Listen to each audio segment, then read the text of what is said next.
Բարև ձեզ, հարգելի հեռուստադիտողներ, սկսում ենք տապան երկրորդ հեռուստացրագիրը։ Այսօր կդիտեք Մելքոնյան սանոց միության ատենապետ Ռաֆիկ Զինջալյանի հետ անցկացրած հարցազրույցը։ Բարև ձեզ, հարգելի հեռուստադիտողներ, մենք միասին ենք այսօր հետաքրքիր հյուր ունենք,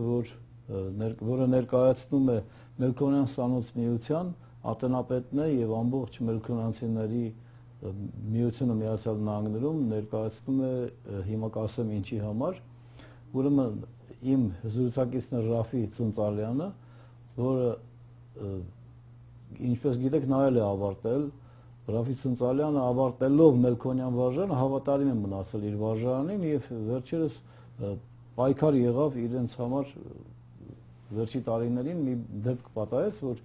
ղեկավարությունը ուզում էր փակել եւ փակեց, արդեն 4 տարի է փակ է Մելքոնյան վարժարանը, որը երկար տարիներ Սփյուռքի համար ուսուցիչներ եւ ընդհանրապես խմբագիրներ, գիտնականներ է առաջ բերել եւ նրանք լավ ծառայել են ժողովրդին եւ հիմիկվա ղեկավարությունը մտադիր է տեղափոխել, ասենք Հայաստանում էլ սարքել, սա վաճառել, նա բացել, այսինքն sense մի բան է։ Այ դուք ձեր ընկերակցության անունից մենք 2 տարի առաջ երբ նորից զրուցում էինք, դուք դատ էիք բացել, որպեսզի դեմ լինեք այս գործողությանը, որպեսզի դրանք բացեն Մելքոնյանը աշխատի։ Նույնիսկ իր բարդություններով եւ ինչ որ կա։ Իհարկե դրանց կանդրադառնանք։ Այ խնդրում եմ հիմա հակերճ դուք ասեք ինչպես ավարտվեց դատը, որ շարունակենք մեր զրույցը։ Հակերճ կերպով ասեմ, Մելքոնյան դպրոցը Գիբրոս կղզի մեջ գտնվի, հարգավ Գիբրոսը Հունաստանի, Լիբանանի շուրջն է եւ մոդիկ է Հայաստանին, Եվրոպային, դեղը շատ հարմար է Մելքոնյան դպրոցին, ճիշտ աննպատակով հունական մասում, այսինքն Կիպրական հունական մասն է, ազատ անկախ հունական մասի մեջն է եւ Գիբրոսը հարգավ Մելքոյանը 1926-ին հիմնված է, պատճառը որ հիմնված է 15-ի չարտերն հետո որբերը գային, ուրեմն աս երկու եղբայրները, Մելքոյան եղբայրները, որ Եգիպտոս կապրեին, ծխախոտի վաճառական էին, միլիոնադերներ, որոշվեցավ, որ իրենք կոգիկ գումարով սկսին Մելքոյան դպրոցը, ուրեմն հողը քնեն, շենքը կշինեն եւ այնքան մեծ դրամը գցեն, որ ովևէ երիտասարդ, որ կարող է եւ ուզե Մելքոյան կալուսանիլ, պիտի դան գտատոշակ եւ ավարտե հոնդերեն, որ Սփյուռքի քաղաքներուն ծառայ եւ դրամը մեծակ կանակ եղած է, այսօրվա գումարով գահաշվի $1 բիլիոն, $1 միլիարդ, $1 միլիարդ, այսինքն բիլիոն անգլերենով, հայերենով միլիարդ, այն դրամը, որ այն ադեն դված էին, հիմա արժեքով $1 բիլիոն է, որ աս հողամասն հարգավ բարոնագե մոտ 37 էկր հողամասն է, մեծ երկու շենքեր եւ արդի շենքեր աշմած է, ֆուտբոլի թաշտեր, բասկետի թաշտ, հիվանդանոցը, իր տասարանները, արտիական քիրական լեբերը, այսինքն ես որ բոլիսեն կացի բացարիք նաև մյուս աշակերտները որ գուքան Լիբանան են, Հունաստան են, Բուլղարիա են, Եվրոպա են, Եգիպտոս են, Սուդան են, Հայաստան են, Ղարաբաղ են, Ռուսիա են, ասում ամբողջ Մելքոյան գաջախին,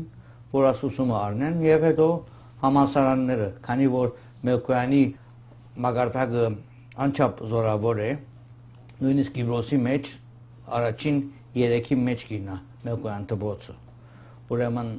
ավարտողները University of London-ի էկզամները կանցնեն եւ հաջողությամբ կբացակվի 97% եւ ամբոր անցնի 97% Եվրոպայի ամերիկյան համալսարաններուն բոյեմեգում մեջ դյուրությամբ կընտրոնվի։ Այսինքն Հունաստանեն մեկը որ գուքա ուսանի գավարդե եւ համալսարան գերտա եւ երբ Հունաստան գուզերտալ եւ իր քաութին գծարայե իբր խմբակիր ուսուցիչ գիտնական դեպի Հայաստան նույն ցավով։ Ուրեմն 26-ին հիմնված է եւ հայ ընդհանուր պարակրթական միությունը ուրեմն ամբես վիճակվեցավ, որ իրենց տրվեցավ, ամբողջ որ Մելքոյան վարժանը առաջին գդագը ուրեմն բادرքանին հասնված է, բոսո բادرքանին եւ երբ որ Օսմանյան գասությունը գդաբալի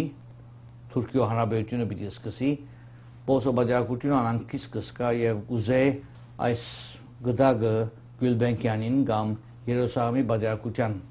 փոխանցել, որովհետեւ չի գործունեություն նոկանի հողը։ Ուրեմն թե Գյուլբենկյանը թե Երուսաղեմ բادرակությունը գմերժեն։ Ուրեմն իրենք կստիպին բարեգործականին բան, բարեգործական գտնունի, բայց կհամաձայնին այն բանով, որ դպրոցը երբեք չի բիգոսվի, քանի որ ահրելի տրամը կա եւ նպատակ կա։ Նպատակը այն է, որ ուսանողները կան ուսանին։ 1929-ին ընթացքին կհանձնվի բարեգործականին, որովհետեւ դպրոցը բաց մնա։ Երկրորդ համաշխարհային պատերազմին մոտ 4 տարի կոչվի, բայց իդ կբացվի 46-ին եւ մինչեւ 70-ական 80-ական թվականները 80-ական թվականներու ընթացքին բզդիկ դժվարություններ կունենան, կորոշեն բզդիկ հողը office building անել եւ մոտ անգե մեծ գումար ամեն տարի գուկա, որովհետեւ ավելի ջող վիճակի մեջ մեկանը շարունակ է։ Անգեզատ Եվրոպայի խորհուրդը, քանի որ Կիպրոսի Եվրոպայի խորհրդի անդամ է, minority rights իրավունքով Եվրոպայի խորհուրդը ովևէ հայ ուսանող, որ Եվրոպայի մեջ Հունաստան, Կիպրոս կամ Անգլիա գուկա Մելքոնյան լիուլի գտատոշակը կվճարվի։ Նաև Կիպրոսի կառավարությունը Կիպրահայ ուսանողներուն իր գտատոշակը կվճարի։ Այսինքն ովևէ ուսանող, որ Եվրոպայում կամ Կիպրոսում կա, ամենը լիուլի վճարված է, անգեզատ բարերներու գդակը, որ անտրամը կծառայեցվի, եթե Լիբանան, Հայաստանն, Ղարաբաղն ուսանողներ կան, իրենց գտատոշակ կդրվի, տրամական ովևէ դժվարություն չունի։ Հարգավ աս շենքերը գշնվին office space-ները, որ տրամ ավելի շատն է, բարեգործականը նորեն քանքադի մեջ կմնա, այնպես որ շատ ուսանող չի գա, հայությունը գծկե միջին արևելքը գերտա ամերիկաները, ուրեմն ագարտակը գիշնա, բայց կփաստվի, որ դնոյնը, որ գուքա նոր դնոյնույն, հաջողությունը ավելի մեծ կլա, ուսանողներուն թիվը գշացնե 250-ի, մինչև 500 գրնա ընդունել մեկոյան, բայց 250-ի գպեր է 170-են, ուրեմն պացարցակ մագարտակի վրա գպեր է մեկոյանը 90-ական թվականներում, բայց բարեգործականը կորոշե, որ 2005-ին պիտի փակե։ Այն բادرվագով, որ տրամական դժվարության մեջ է մեկոյանը եւ ուսանող չի գա, ուրեմն 2005-ին գուզեն կոչել։ Մենք այս լուրին վրա 2004-ին կազմակերպվեցանք, հարգավ սանուցներ գային Կիպրոս, Հունաստան, Լիբանան, Հայաստան հոս, բայց հոս մենք non-profit institution կազմեցինք, որովհետեւ թադի տանենք հայ բարեգործական միությունը, այն բادرվագով, որ պետք չէ կոչվի եւ բաց մնա Կիպրոսի մեջ եւ հոս Կալիֆոռնիա մեջ երկու դատարանները 3 տարի հետո մենք երկու դատարանա գործեցինք, մոտ $400,000 ծախսեցինք։ Բայց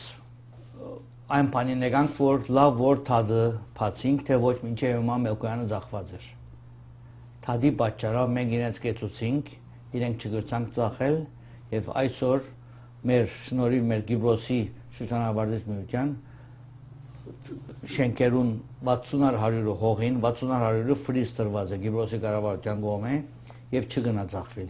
Բայց 40-ը կարող է, հա։ Բայց ան 40-ը նույնիսկ կապված է 60-ին, որ կապված է